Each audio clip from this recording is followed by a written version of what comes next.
We've got a cold January day going here in my area, about 10 below Fahrenheit right now. And it's not going to get above zero today, so we're hanging out in the garage. We're going to take a look at a landscape project I worked on earlier this year. This is a farmhouse out in the rural part of our area, and they've got an older mock orange. Quite a few shrubs back here, and the grasses have just taken over now. There was never any edging or border to prevent that. So what we're going to do, we're going to start from scratch on this project. You can see here everything's been taken out. Now what you can do once you have that open template, you can start visualizing, and I think a lot of people like to have that visual where you can get these computer imaging softwares. The landscapers, they have powerful programs with the options are really endless in this day and age, but there's also some programs available, you know, to the homeowner. I don't have any to suggest since I haven't used them in a while, so I didn't want to go down that road. But it's just a nice way to say, okay, this is kind of what I'm looking for, and it gives us a good starting point on a project. So here we've got the before and after of, you can see just the clarity of how you can visualize something. And you can actually use these imaging softwares as the project proceeds. So once you're at one phase of it, you maybe have some rock or different types of boulders in there. You can go ahead and do another visual type image. This is just another angle. Again, a little bit more of a close-up to show you how many different weeds, just not a good situation at all. And there's that same angle once it's cleaned up. And again, just a visual image from that angle, so you can also do it from multiple angles. Here again, just a before and after, you can visualize exactly what we've got going on here. This is the time when you're going to start from scratch on a project. The homeowner had mentioned they get quite a bit of water pooling in this area. So rather than go ahead and put in an entire new front landscaping, then after the fact, go, oh wait, man, we've got some water flow problems here. And what can happen over time is you can have sod or turf. They can actually start kind of lifting up as they grow. And so this is probably what happened over a 25, maybe 30-year period, that turf, as it grew, just elevated, and that water was being trapped and going away from its natural flow area. So we went ahead, we got in here, we just started digging away. We probably, I think, went ahead and took out over, 15, maybe 20 cubic yards of soil on this project. Luckily out in the country, they had a manure spreader. If you've never seen a manure spreader, that's what that is. You load up manure, go out in a field, it'll just throw it out and get rid of it that way, but we're just using it for soil here. Okay, and this is where we're trying to get the water to drain to, out to that angle. I'm going to mention real quick too, if you're going to ever do any digging, mark utilities. We ended up having to actually go down about 12 to 18 inches in this area to get the proper pitch. And what we're shooting for is from the top of the foundation, you want to have about a 1/4 inch per foot as you drop off. That's probably the main goal, the main average. It might vary in different cases depending on what your soil is, where you are. A laser level. This is just almost invaluable to use something like this. You can actually use this, one person come up, it'll communicate with that scope and you can tell exactly where you are. There's also, a little bit more simpler versions where you have somebody hold that measuring stick while somebody's looking through the telescope, but just a great way to find out different elevations. Basically, the rough grade is done. We've got to still take out some of this fill in here and get ready to put in what our edging is. We saw that on that initial photo.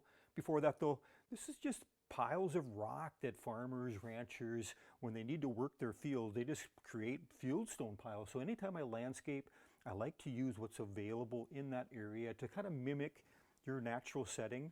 Now this is about 1/2 a ton of rock, maybe just a little bit more. And that's what we're going to end up using in that whole area. So that just gives you an idea of the weight or what you'd have to order for a project like this. The overall project's probably around between 500 and 600 square feet. Okay, the marking, this is where the concrete edging guys are going to come in. We don't actually do that as a service. I've never actually done it.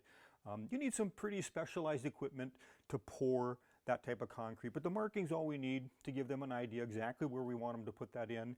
This is just a photo from another angle where they're going to go and run that edging. You can see we've got our rock pile up here staged, ready to go. In just a little bit, we'll have that car moved. We're going to bring in a granite rock for our decorative covering. Okay, so the concrete edging is in, and we've started to do just a little bit of the final rough grading, getting some of those different piles out of there, making sure we still have the same pitch. And if you look here, as we go down, follow that edging, one of the most important things, these concrete edging barriers, they can kind of dam up water next to a foundation. So it's incredibly important to put those little slits in there to release that water. You can see there's another one over here. We've got another one back over here. So a lot of times, as I'm in different landscapes, I notice people do this concrete edging after the fact and don't pay any attention to drainage, and they actually create a dike around their house. So just really plan it through and think it through if you're going to use an elevated edging like this. You can also get different edging colors. You can have that concrete dyed, whether it be red, I've seen charcoal, very dark type edgings, neutral, probably the most common, the safest if you're unsure about something like that. Before we put the poly or the weed barrier and the rock down, you want to make sure you have these different lips created, so when you put the rock or wood mulch down, it's got a barrier or a lip to contain it. Otherwise, if we had soil just flush up to that sidewalk there, the rock's going to be elevated, just not a real natural look. And here we've got the black poly was the weed barrier of choice. Landscape fabrics are very popular, probably more often used. They're more expensive. But the black poly, we're going to use that because it's up against the foundation. It's going to help channel that water off. So we've got absolutely like almost zero chance now for water to work its way into the foundation because we've created the proper elevation. We've got that black poly weed barrier. You can use staples to fasten it in. If you've got a rock pile like we showed you handy, you can also just throw that in various places as you work with the poly to hold it in place. You always want to leave, though, a little bit of overlap, because once we start dumping that rock, it can pull in. You can see I've cut it off here just for being able to work in the area, but it's about 12 inches out. And now if you look too, I've got the rock that we put in and I've placed it in different areas, and I'm trying to visualize how that's going to work in with our plants eventually. They look like they just stick out like a sore thumb at first.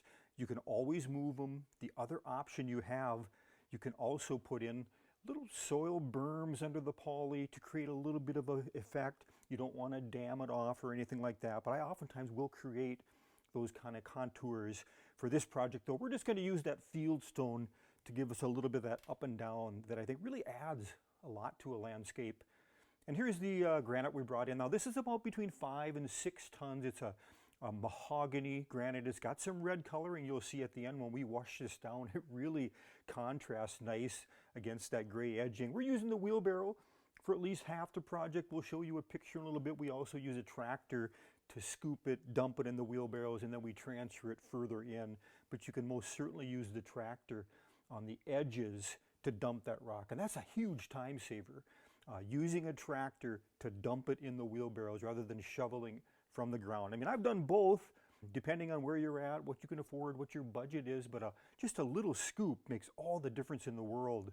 You can see there too, once we've scooped it, not only are we dumping it on the edges with the tractor, but to get further in, we don't want to drive across that concrete edging.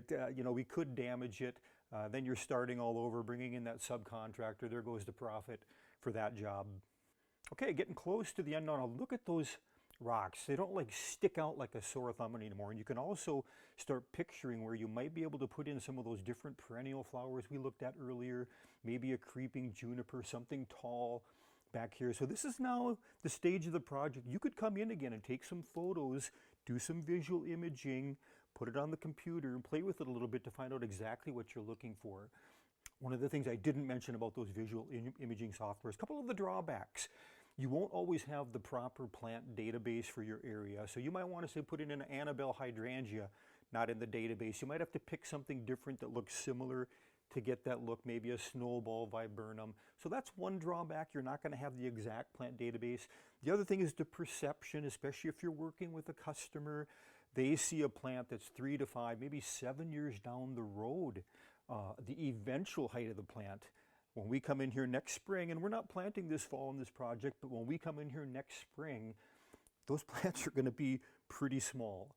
So it's not immediately going to look just like that picture, but it definitely gives a guy an idea what it is going to look like eventually. Okay, back to the poly. Once we at this stage here, we cut that plastic with the scissors. I kind of lift it up, cut, and it drops back in, but oftentimes you have to go ahead and you're going to have to take a shovel, and I just call it tucking. I take a nice flat spade, go all around the edging everywhere, and just get rid of any of that visibility of that black poly. So we just tuck it in there. Okay, picture of a finished project here, or pretty much finished. You can see now, just by driving, working on that soil area, we've kind of compacted it in. We didn't have time to do seeding. It was just too late in the season for us, so that'll have to be something, again, Once the different ornamental plants are put in the rock bed, the grass seeding will also happen at that time. And one of the final steps I always like to do when I'm using rock, it comes in dirty, dusty. If you just wash that down, you can see just how much dust is on that rock. And now you can see that red mahogany type look that I was talking about, that reddish. So anytime it rains and as over time, you're just going to have more of that coloration of that rock come out. So I think this was a really good choice by the customer to go with something just a little bit more expensive, a little bit more color in the rock than just a basic river rock in our area. It's just kind of a grayish tone. If it turns out that either the customer or myself, I don't like one of the rocks, we can most certainly just move one of these if it just doesn't seem like it fits. If you wanted to create some different berming or some different elevation, you can still do that. You could just pull that rock back, expose that poly. You could cut out an area and put that soil right on that poly, allow plants to kind of root in and get into that area. So some different ways you can do this even after the rock is in there. And so we're back to what we were when we started. You can just see the dramatic difference here between the finished product. There's a step back here. We'll do one more quick video shot coming through here to show you how that turned out. So this project's not complete. Again, too late in the fall, we're going to come in, we'll do the planting in the spring, no problem. And there you go, the visual imaging. So I hope this gave you some idea, some tips. The main thing about landscaping is, as I get older, I notice for sure it's a little bit harder to get going on a project. So my suggestion, if you've got a project, just take that first shovel. Get going on the project and it'll start coming together for you. So that's all I've got for this project. Appreciate you stopping by Garden Hike. We'll see you again next video.